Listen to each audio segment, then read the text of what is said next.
हाँ, प्रिय प्रशिक्षणार्थियों, देखिए BSc BEd BA BEd integrated 4th year की online classes Nirmal TT college में मैं आप सभी प्रशिक्षणार्थियों को केपी शर्मा हार्दिक अभिनंदन करता हूँ, स्वागत करता हूँ। प्रश्न पत्र मेरा 2 चल रहा है, समावेशी विद्यालय बनाना, और इसके अंतर्गत मेरा जो 134वां जो प्रकरण है वो है मानसिक जो पिछड़ापन है, मानसिक जो रोगी है, मानसिक विकलांगता वाले जो बालक बालिकाएं हैं, उनके कक्ष में किस प्रकार के सुधार किए जाएं, उनकी कक्ष की स्थिति कैसी हो, इसके बारे में मैं आप सभी का ध्यान आकर्षित करता हूं। तो सबसे पहले आता है, देखिए कक्षा में अनेक प्रकार के बालक होते हैं, सामान्य बालक भी होते हैं, विकलांग बालक भी होते हैं, मंदबुद्धि भी होते हैं। तो मानसिक रूप से जो पिछड़े हुए बालक हैं उन्हें शिक्षा प्राप्त करने का भी अधिकार है, चाहे वो मानसिक रूप से पिछड़े हुए हैं। लेकिन सभी बालकों को शिक्षा प्राप्त करने का अधिकार है, ध्यान रखना, चाहे वो सामान्य बालक हो, चाहे विशिष्ट बालक हो, चाहे विकलांग बालक हो, किसी भी प्रकार के बालक हो, लेकिन उन बालकों के लिए शिक्षा प्राप्त करने का अधिकार है। तो देखिए इसमें मानसिक रूप से जो पिछड़े बालक होते हैं उनको कुछ अधिगम की दृष्टि से विकलांग होते हैं। वो अधिगम की दृष्टि से क्या होते हैं? मानसिक बालक या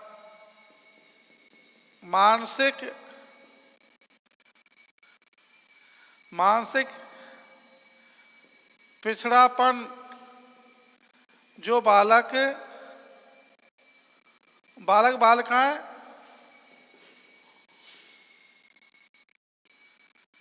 वे मंदबुद्धि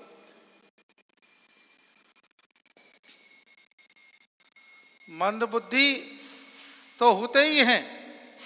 कैसे होते हैं? वो मानसिक रूप से पिछड़े होते हैं और अधिगम की दृष्टि से भी विकलांग होते हैं।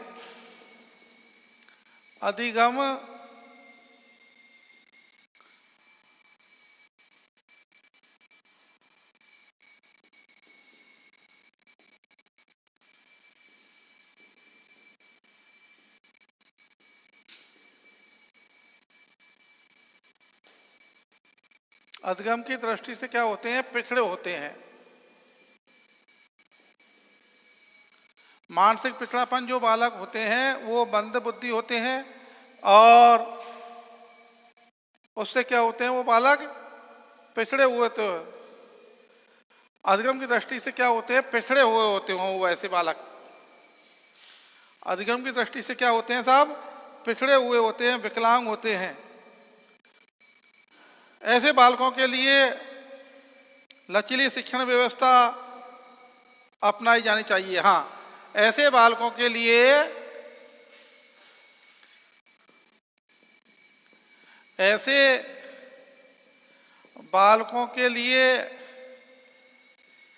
लचीली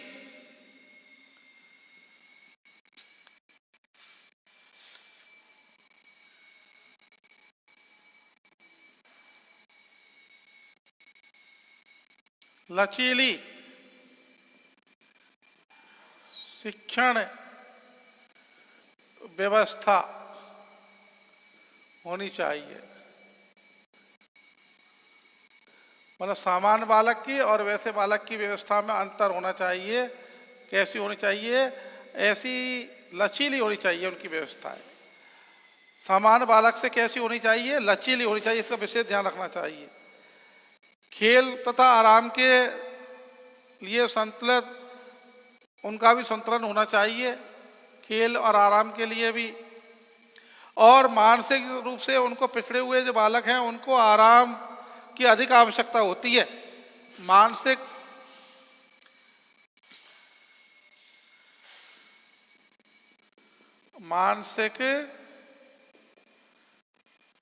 पिछड़ेपन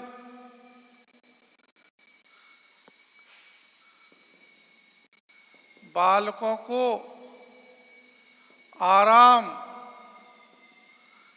की सुविधा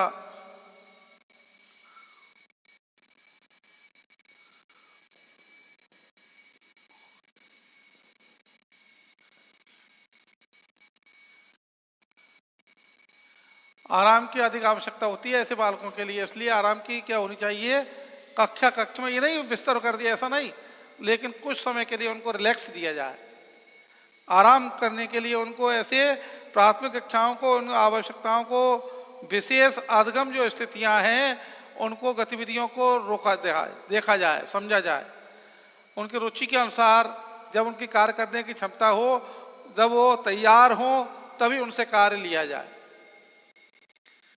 इसलिए विशेष ध्यान रखा जाए इसके लिए। जो अधिगम गतिविधियां हैं उन पर विशेष ध्यान रखा जाए। जो मानसिक रोगी बालक हैं उनके लिए, जो मानसिक रोगी बालक हैं उनके लिए अधिगम संबंधी जो समस्या है उनका एक विशेष ही ध्यान रखा जाए और उपयुक्त खेल, शारीरिक क्रिया और संगीत आदि की भी उनके लिए व्यवस्था की जाए, उपयुक्त उनकी आवश्यकता के अनुसार, उनकी उपयुक्त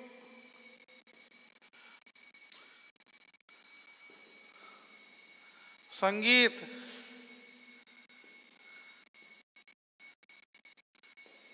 खेलकूद की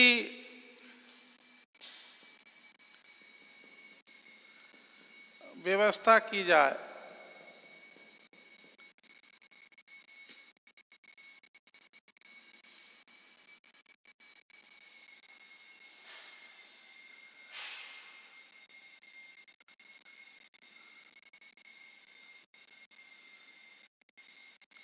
ऐसे बालकों के लिए ऐसी व्यवस्थाएं होनी चाहिए जिससे कि वो, उनको उपयोग संगीत, खेल कूद ऐसी की भी व्यवस्था होनी चाहिए।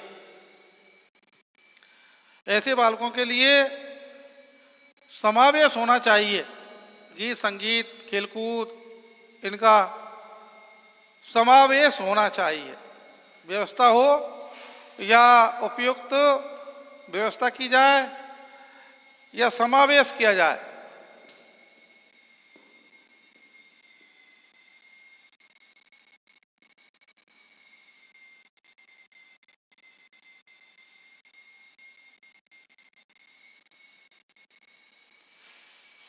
इसका विशेष ध्यान रखा जाए क्योंकि मानसिक रोगी हैं, कब उनकी स्थिति गंभीर हो जाए, कब सामान्य हो जाए, इसलिए उनको आराम की आवश्यकता होती है। और ऐसे रोगियों के लिए विशेष ही ध्यान रखा जाए कहीं स्थिति गंभीर न हो जाए और किसी संकल्पना या समझौते उनको स्पष्ट रूप से ऐसे बच्चों को स्वयं करके सिखाएं। अध्यापक ऐसे बालकों के लिए स्वयं करके सिखाएं, ऐसे अवसर दें उनके लिए। सबसे अधिक जो महत्वपूर्ण है वो कक्षा का वातावरण जो पूर्ण रूप से स्नेह में होना चाहिए। कक्षा का वातावरण कैसा होना चाहिए? कक्षा का वातावरण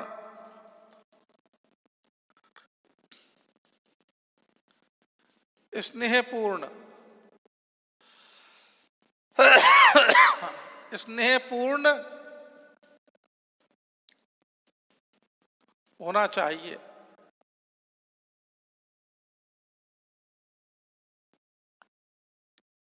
स्नेहपूर्ण होना चाहिए, कुंठित न हो, भयभीत न हो, इसका विशेष ध्यान रखा जाए। और सौहार्दपूर्ण अधिगम के लिए अनुकूल हो। स्नेहपूर्ण एवं सौहार्दपूर्ण इसके लिए क्या हो? अनुकूल होना चाहिए कक्षा का वातावरण। और बच्चे अपनी रुचि के अनुसार ऐसी गतिविधियों में अधिक से अधिक भाग ले सकें। ऐसे बालक अधिक से अधिक ऐसी रुचियों में क्या ले सकें? भाग ले सकें।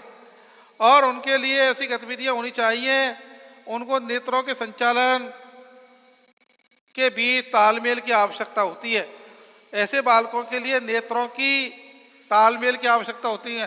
भयभीत नहीं होने चाहिए, स्नेहपूर्ण होना चाहिए, डरावना वातावरण नहीं होना चाहिए ऐसे मानसिक रोगियों के लिए। जो मानसिक विकलांगता ग्रस्त बालक हैं उनके लिए नेत्रों की जो स्थिति है वो कैसी होनी चाहिए। हाथों एवं नेत्रों का संचालन के बीच तालमेल की आवश्यकता होती है। लिख लो इसको, हाथों व नेत्रों के बीच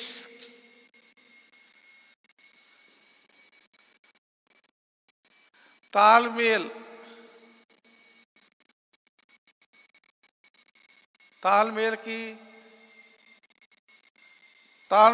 के वातावरण की आवश्यकता होती है। नेत्रों और इसके बीच में तालमेल के वातावरण हो। इसमें भी कुछ मैं आपको पॉइंट लिखवाऊंगा कि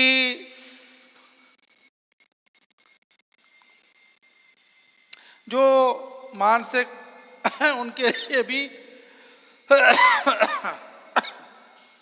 इसमें देखिए नंबर 1 मैं आपको बता देता हूं। इसमें भी चित्रों के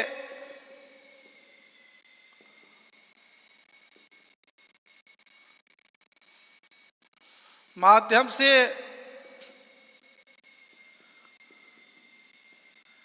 नए शब्दों का निर्माण करें।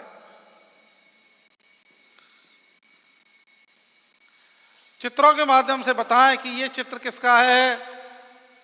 उन चित्रों को बनाया जाए जिससे कि चित्रों की सहायता से नए शब्दों का ज्ञान कराए या निर्माण करे। चित्रों के माध्यम से नए शब्दों का निर्माण कर ज्ञान कराएंगे। लिख दो, कर ज्ञान कराएं। ऐसे बालकों के लिए चित्रों की सहायता से ही नए शब्दों का निर्माण कर उनको ऐसा ज्ञान कराएं जिससे कि वो सीख सकें आसानी से, उन्हें किसी प्रकार की असुविधा न हो। ऐसी सामग्रियों का प्रयोग करें जो बालकों के विकास संबंधी स्तर से मेल खाती हैं। एक ये भी लिख लो, ऐसी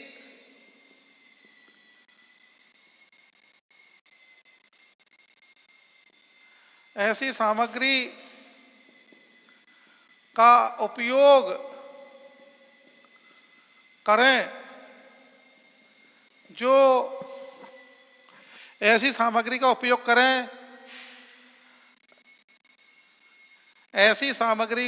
करें जो उनके विकास से संबंधित हो, उनके विकास से संबंधित तालमेल खाती हो। ऐसी शिक्षण सामग्री का उपयोग करें जो बालक के विकास संबंधी स्तर से मेल खाती हो। ऐसी सामग्री का उपयोग करें जो बालक के स्तर संबंधी विकास से मेल खाती हो।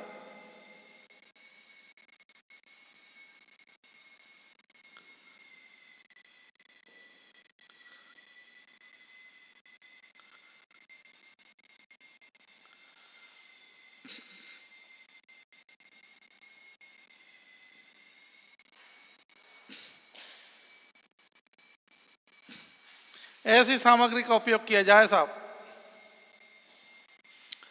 और पाठ को छोटे छोटे भागों में पढ़ाए जिससे कि जीव को पद उपंग और इनका उपयोग कर सके, दोहरा सके। एक बार महत्वपूर्ण क्रमों को रूपरेखा आवश्यक बता दें उनको। इसमें ये देख लो, पाठ को छोटे छोटे करके पाठ को छोटे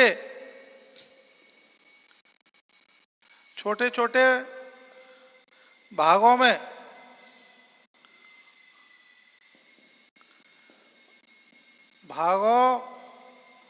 छोटे छोटे भागों में बांटे जिससे बालक आसानी से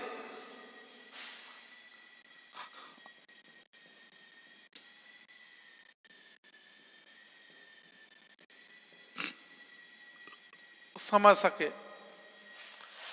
ऐसे पाठ हों, बड़े पाठ हों, उनको छोटे छोटे भागों में बांटे, पढ़ाए और उस पर बार बार उसको दोहराए भी, बार बार उसको क्या है आसानी से पढ़ सके, समझ सके, एवं दोहराया जाए, उसको बार बार में रिपीट किया जाए।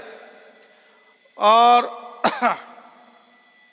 महत्वपूर्ण क्रमों को रूपरेखा अवश्य बना लें, मतलब महत्वपूर्ण जो आसानी समझ सकें एवं महत्वपूर्ण बिंदुओं को दोहराया जाए।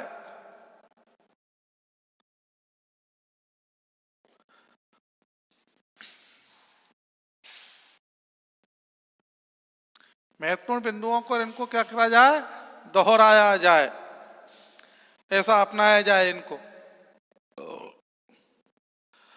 बालक से पहले सरल कार्य करवाएं, फिर कठिन कार्य कराने के लिए भी ध्यान दिया जाए। इसका भी एक ध्यान रखें कि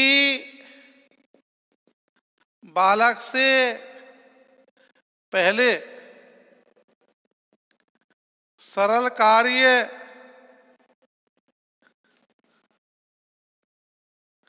कराएं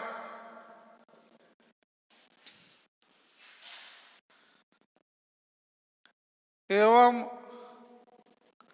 अंत में कठिन कार्य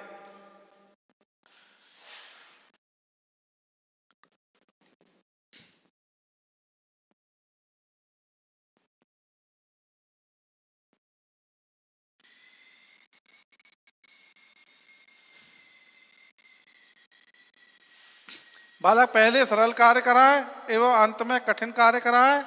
ऐसे बालकों का एक विशेष ही ध्यान दिया जाना चाहिए। और मध्य श्रेणी के धीमे कार्यों को लेकर के अपने कार्य की शुरुआत करें, जिससे कि बालक आसानी से समझ सके। पहले सरल कार्य कराएं, फिर उसको मध्य कार्य कराएं और फिर कठिन कार्य कराएं, स्टेप बाय, जिससे कि बालक उस कार्य को आसानी से कर सके। फिर भी ऐसे बालक हैं, उनके लिए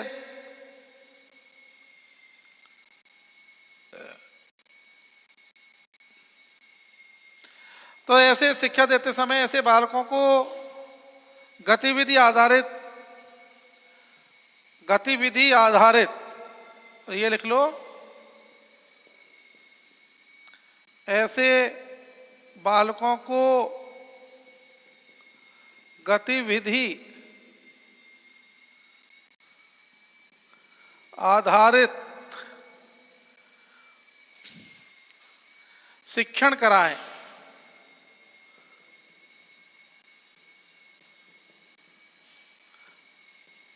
करके सिखाएं। वह जिसको कहते हैं प्ले मेथड, खेल खेल में शिक्षा, जिसको कहते हैं प्ले मेथड।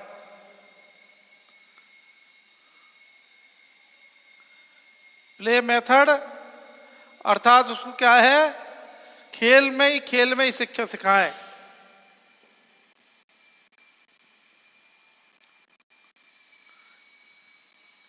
खेल ही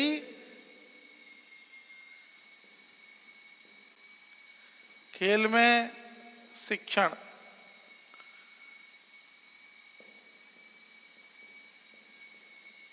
खेल ही खेल में शिक्षण कार्य कराएं उनको, बालकों के लिए। खेली प्ले मेथड के अनुसार बालक को खेल ही खेल में शिक्षण कार्य करा जाए। उन्हें किसी भी प्रकार का कोई ऐसी व्यवस्था न हो जिससे कि बालक अधिक से अधिक सीख सके। ऐसे बालकों का विशेष ध्यान दिया जाए। इसको खेल मेथड के अनुसार ही उनको बताया जाए, अधिक लुभावना बनाया जाए ऐसा कार्यक्रम। तो देखिए, बालक को इस प्रकार का कार्य करने दें जिससे कि उसके आंख हाथ संबंधी तालमेल का विकास हो सके। ऐसे बालकों के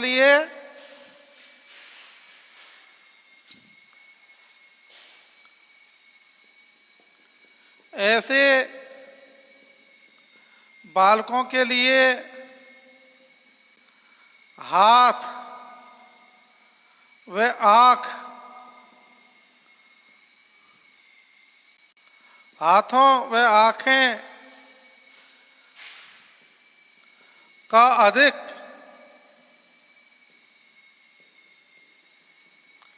उपयोग हो।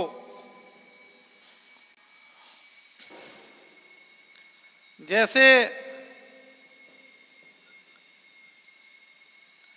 कैंची से कागज को काटकर आकृति देना आदि। कैंची से काट करके ऐसे चित्र वगैरह या ऐसी आकृति देना, ऐसे कार्य करवाना, ऐसे बालकों के लिए हाथों और आँखों का अधिक उपयोग होना चाहिए, ऐसा तालमेल हो, ऐसी शिक्षा की व्यवस्था हो जिससे कि बालक हाथों का और आँखों का अधिक से अधिक उपयोग कर सके। जैसे कैंची हाथ में ले ली और कैंची से कटिंग करवाई या कोई ऐसी कार्य करवाया, कागज को कैंची से काटना, इसका भी ध्यान रखिए। बालक की जो स्मरण शक्ति है, ऐसे बालकों के लिए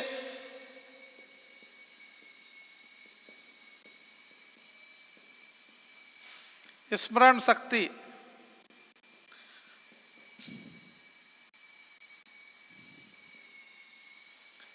शक्ति को बनाए रखने के लिए ऐसे बालकों की जो स्मरण शक्ति है उसको बनाए रखने के लिए स्मृति धारणा शक्ति का विकसित करना चाहिए। स्मृति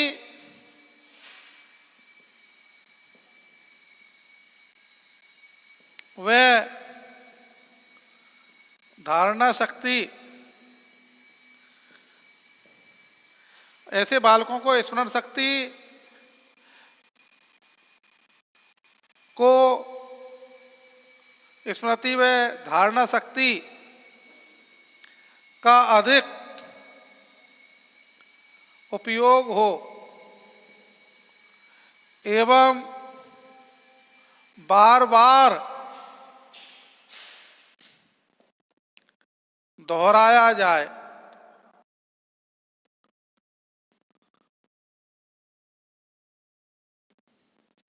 बार बार दोहराया जाए, इसका विशेष ध्यान रखा जाए। ऐसे बालकों के लिए विशेष स्मरण शक्ति और इनके लिए अधिक से अधिक उपयोग किया जाए और दोहराया जाए इनके लिए। और बालक के लिए ऐसा, हाँ एक ये भी लिख लो,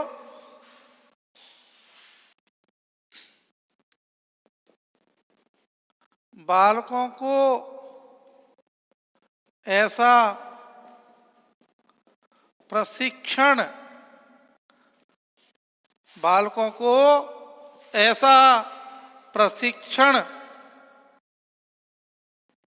दें कि वे अपना कार्य क्रमबद्ध तरीके से कर सके। बालकों को ऐसा प्रशिक्षण दें कि वे अपना कार्य क्रमबद्ध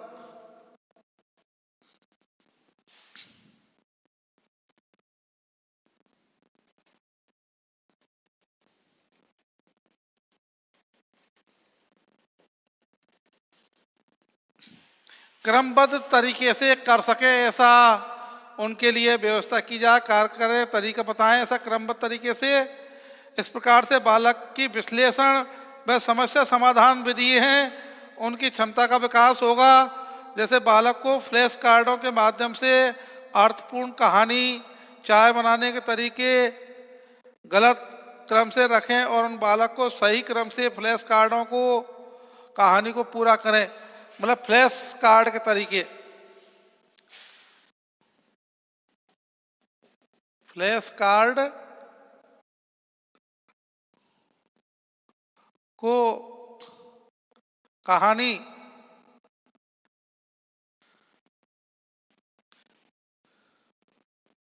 पढ़ा, फ्लैश कार्ड के माध्यम से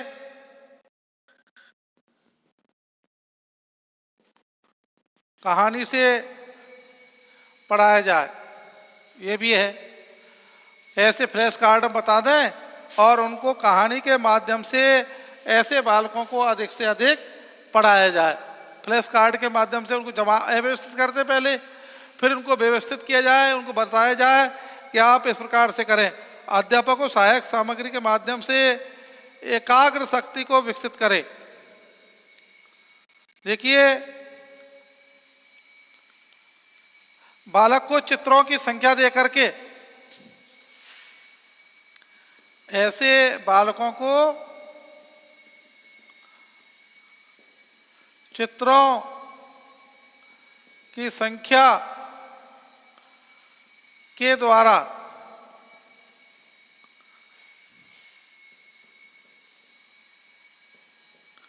गिनती का अभ्यास कराया जाए।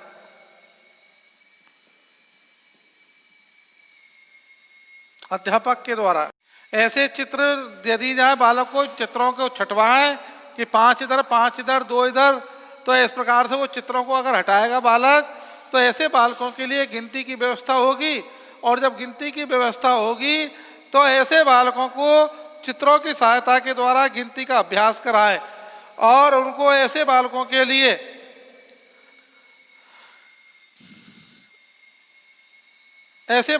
लिए अध्यापक की सहायक सामग्री के माध्यम से एकाग्र शक्ति को भी विकसित कर सकता है। देखिए, सहायक सामग्री के माध्यम से, सहायक सामग्री के द्वारा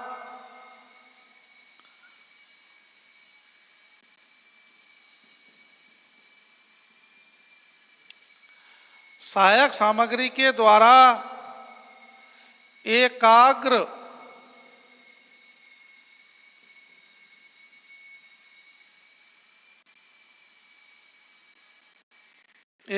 शक्ति का विकास करना। एकाग्र शक्ति का विकास करना, इसका भी एक विशेष ध्यान रखा जाए ऐसे बालकों के लिए। और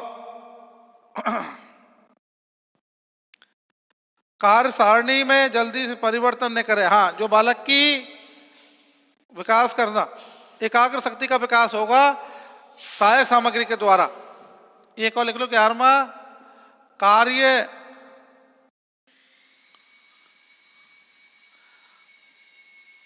जो कार्य सामग्री है या कार्य जिसको कहते हैं, कार्य सारणी में जल्दी से जल्दी परिवर्तन न किए जाए।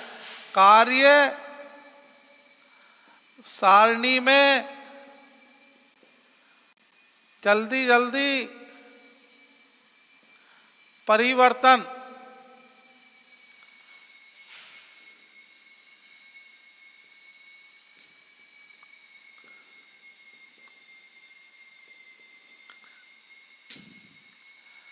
देखिए, कार्य सारणी है जो कार्य करने की टाइम टेबल है, उसको जल्दी से परिवर्तन नहीं किया जाए, नहीं तो बालक क्या हो जाएंगे, हताश हो जाएंगे। और ऐसे बालकों को जीवन संबंधी जो कार्य हैं, उदाहरण के लिए जैसे मुद्रा पढ़ा रहे हैं मान लो, तो अध्यापक को घर संबंधी जीवन को उदाहरण दें। और 3 सेब खरीदने के लिए बाजार जाते हो तो सेब का एक आता है 1 रुपये का, तो 3 सेब खरीदने के लिए कितने रुपयों की आवश्यकता होगी, तो उसको बताया 3 रुपये की। ऐसे मुद्रा के द्वारा, उनके द्वारा गोलियों के द्वारा संख्या का ज्ञान कराया जा सकता है। ऐसे जो मंदबुद्धि मानसिक जो बुद्धि बालक हैं उनके लिए। और दुकानदार को 10 रुपये में कितने रुपए वापस देगा, यदि बालक मान लो 3 रुपये बताता है तो उसको ये पूछो फिर बाद में कि दुकानदार को आपने 10 रुपये दिए हैं, अब 10 में से वो कितने वापस लेगा, कितने वापस देगा, कितने तो ले लेगा और कितने पैसे वापस देगा।